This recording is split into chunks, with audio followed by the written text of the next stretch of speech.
So, hi. Hi. Well, should introduce myself, I guess. Yes. I'm Douglas Castro. Yeah. I'm the CEO and co-founder of Darkglass Electronics. We're here in our headquarters in Helsinki. Actually, this is our quality control room. Actually, it's full of amplifiers there, but now double shipped, so we're building more. And next week it'll be full of amps again. And we have some pedals there also waiting to be tested. So yeah, we kind of outgrew our office, so I've been kicked out of my own office to do production for the amplifier, which means that I'm usually working from a small room or in the kitchen. So this will do for the interview, I guess. Yeah. So I can't remember how long ago I was here last time. Is it like a year or something? I think it was earlier this year, maybe. Maybe it was. I can't. I would have. I think it was February this Yeah. year. I have that in mind for some reason. Yeah.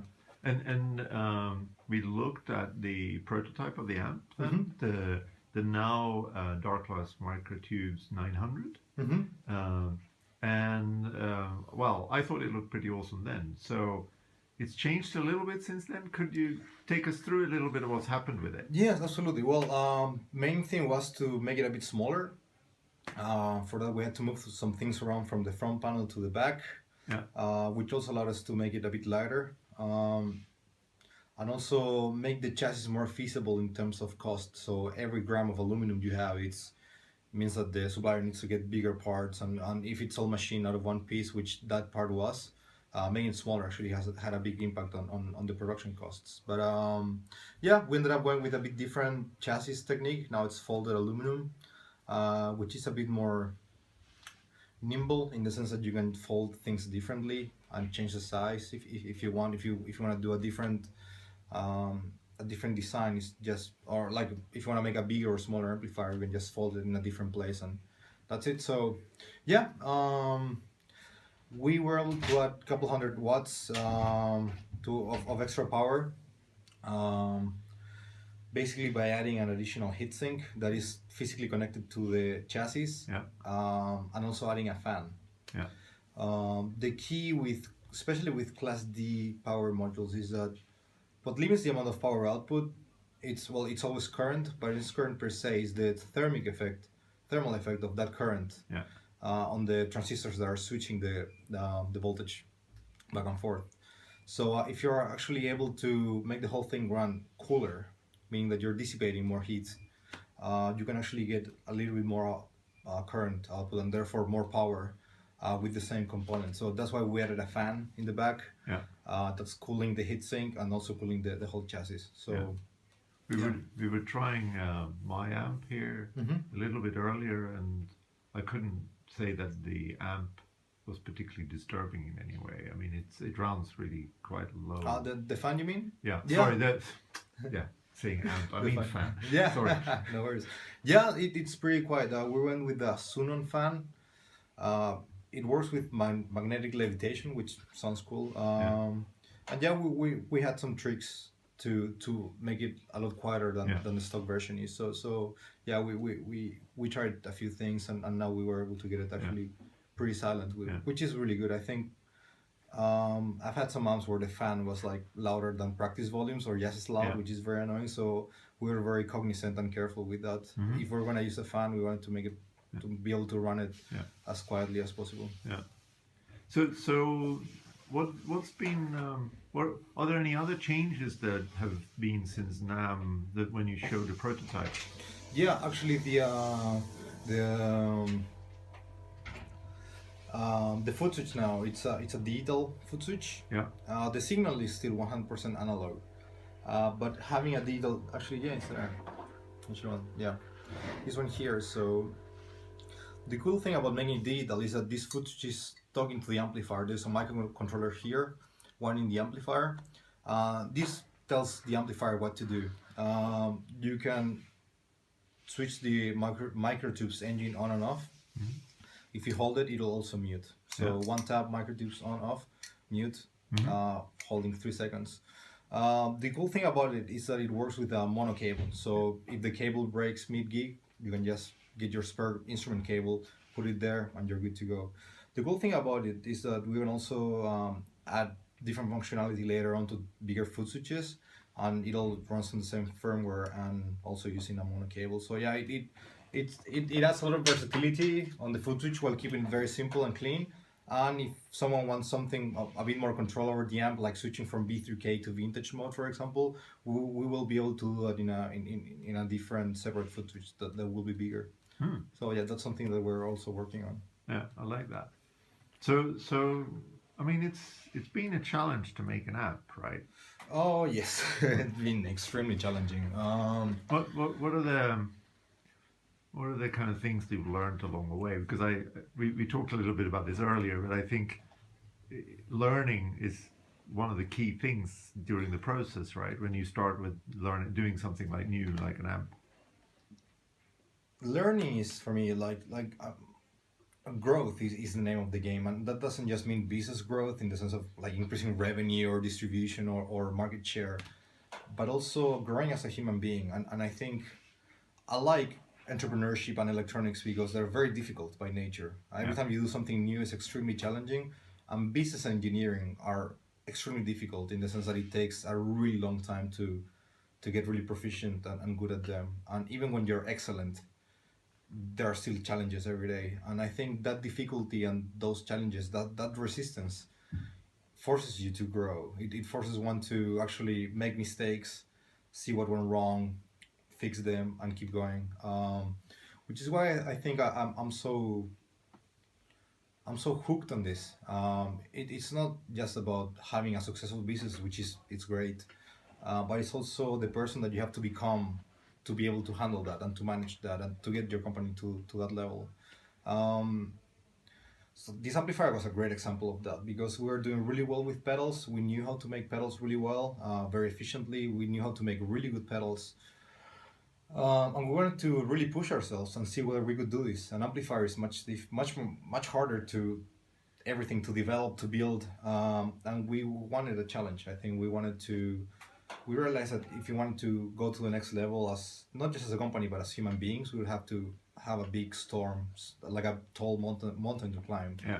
And well, I guess luckily for us, this was a pretty tall mountain to climb, so it was very difficult. I mean, we presented the first prototype in January in NAMM 2016, Winter NAMM. But I've been thinking about this for the last 3 years. I mean, I have emails and I have like draws and sketches from like 2013, 2014. Yeah. So this is something that I've been thinking for a long time. Yeah.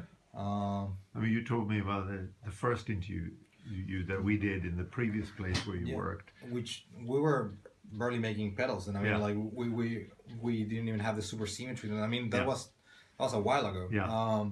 And I was already then with the idea of making a really good amplifier. And one of the things that kind of really intrigued me were that, especially with Class D amplifiers, is that there's a few companies that make the power module, which is, we all use the same companies.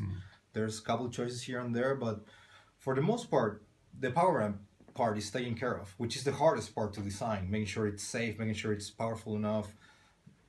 That part it's really complicated, and it takes a lot of time to develop that know-how and go through all the testing and certification. The power amp in an amplifier is by far the most complex part of the equation. So it was kind of weird to me that okay, everyone started using the same Class D power amp modules. So what is it? Well, now we're using a Bang Olufsen. Actually, it's not owned by Bang Olufsen, but it's a nice power 700 ASX. Yeah. But we're all using different models by the same companies, or similar models by different companies. So, but they're all very, very, very similar. Yeah. It was always very interesting to me that still most bass amps were like very similar to each other, without naming brands. But if you had the same power rating on two different brands, you can get the same sounds out of both of them. And that was always I was very like, I don't know, disturbed by that, because I would have thought that now having the most complex part of the equation taken care of by someone else, you as an engineer would have a lot more time to work on a really cool preamp, do something really different and push yourself in that sense, you know. Now you could focus on making a great preamp, which is the differentiating factor in amplifiers nowadays. Nowadays that we all use the same power amps, at least the same technology. And I was really like, I don't know, surprised that wasn't the case. So I think as soon as I realized that really pushed me to see whether I could do something that was just a bit different and bring something a bit newer to to the mix. I'm really glad that at least that has been accomplished. Whether the amplifier will succeed or not, the market will tell. We're certainly doing our best from every end, from manufacturing, design, marketing, to make sure it succeeds. So far, it's doing really good. So I'm really happy with that. But I know that we at least succeeded with doing something new and different, and daring to do something new and different. A lot of people I see complain and say, well, with the same power amp, and it's all going to sound the same. But that's not exactly been my experience. I mean, I've heard the new Darkglass amp in both the prototype shape, which I really liked, and of course I've seen a bit of it today as well. And it sounds like nothing else in my view. Oh, thank you. Yeah, well, I think that there's a lot of misconception there. The power amp it's a very important part of the chain, but it's just an element more in a long chain of factors.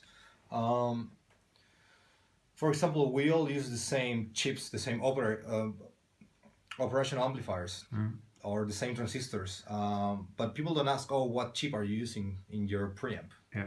With a Microtubes, B7K uses the same op amps as a graphic EQ, for example, and people don't think that they're going to sound the same just because they use the same particular component.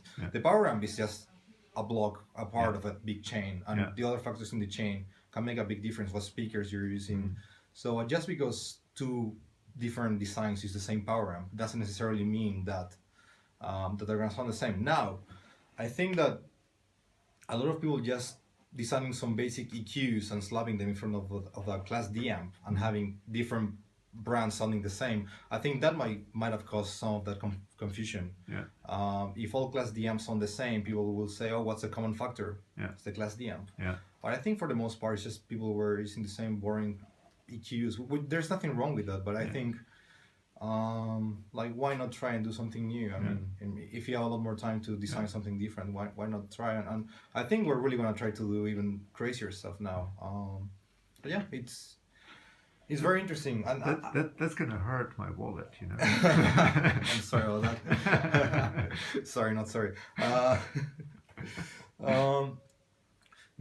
think actually with this amplifier and in general, I've been really inspired by companies in other industries, like Tesla Motors and SpaceX, and in studying them, I've realized that actually innovation doesn't have much to do with resources or with genius, for that matter. Like the two excuses people always come up with why they didn't innovate, why new things are not happening, is that, oh yeah, we need more really smart people, which we do, or I didn't have enough money to fund my research.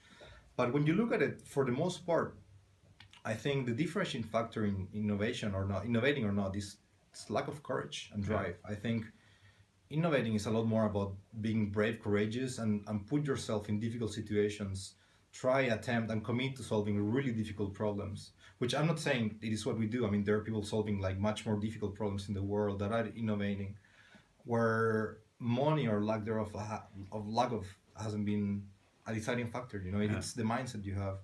When you think about the Wright brothers, they were able to make the first flying machine, and they funded it with their bicycle shop. They were fixing bicycles every day and funding the invention of human flight with the proceeds from a bicycle shop. The money there wasn't the factor. It was their drive, their commitment to making it work, and actually them trying and failing daily for years and until they made it happen. And doing something others said can't be done. Exactly, yeah. For me, that's a deciding factor. So I think if people have like an idea that they believe could be of value, something that's new or at least refreshing, don't think that just because you don't have funding, it won't work. I think usually resourcefulness, drive, and just courage, it's what makes a big difference. It makes all the difference. And I've learned a lot about perseverance and courage with this, because it was so challenging at times, and in many occasions, me and my whole team, it's not just me doing this. We have a team of 15 people now, and designing this amp was 5 people working full time on this, there were many steps along the way where we were sure the whole thing was doomed. We were sure like there's no way we're gonna make it, or if we can make it, then okay, we figure out the technical problems. Yeah, now it's gonna cost $3,000. You know, okay, like that's not gonna work either. So challenges from every direction, every single direction, and every time we had to make a choice. Okay, are we still gonna go and try even though we feel it's probably not gonna work? And I'm really glad that we said, yeah, let's give it our best. I mean, if it's not gonna work, let's make sure that let's find out that it won't work. And I think for me that like that victory over your own doubt and fear and cynicism, it is what stands out of this whole project. We have a really cool amp out. It sounds really good. It's beautiful, but mainly I think we learned that when you think everything is lost, it's probably not. Yeah, I mean, I know you had a bunch of gotcha moments where you're like, oh my god, how are we going to fix this? Sometimes not at the best timing and things. So tell us about something that were like that you can share. Okay, let's see. I'm trying to think of like a funny one. The chassis was very, very difficult. The product we took to NAMM looked beautiful, but the pieces to make it were insanely expensive because everything is machined here in Finland, and we really wanted to keep it that way. So we actually had an amplifier that looked great, sounded good, but it was just too like it wasn't viable. I didn't want to make an amplifier that was awesome and then sell it for $2,000-3,000 and then have like, 10 people buy it. We wanted to make something that could be priced reasonably, so price wouldn't be the deciding factor for people not getting it. I mean, if people don't like it, you don't have to buy it, but we would have hated to have something that's great that people felt that they couldn't afford.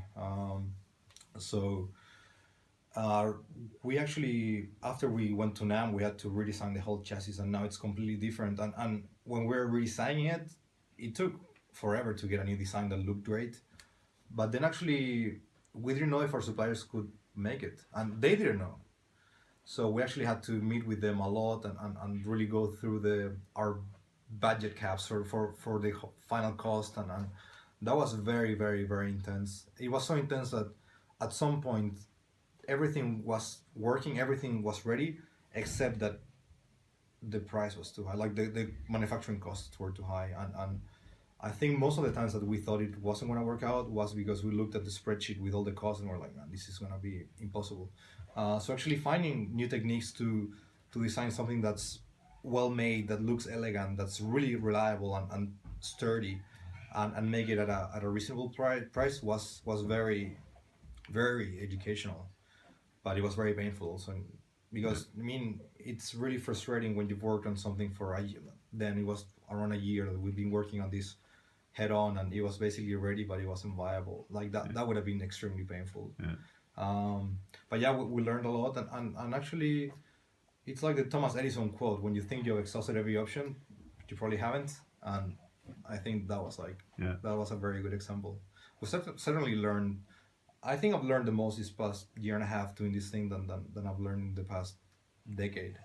For sure, it's been very, very, very educational, and it has forced us to look at things very differently, which I think is kind of like the big net gain for us. It's not so much the impact this new product could have on our pipeline, in our product catalog, or in our revenue. It's what the skills we had to acquire and the type of resilience and mindset we had to learn to make it happen. And I think that's something that stays with you forever, no matter what happens with the products or the business.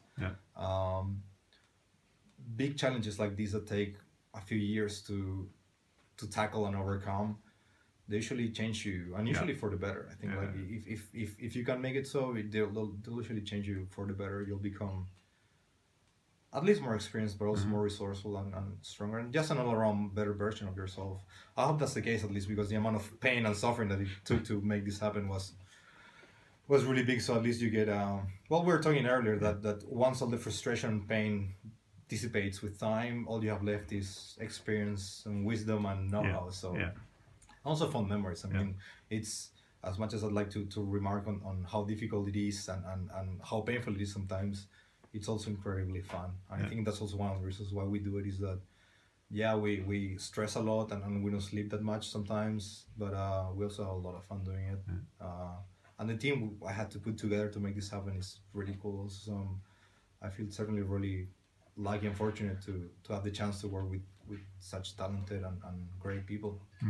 That's great. So to wrap it up, maybe you've had some external bass players try this out and work with it.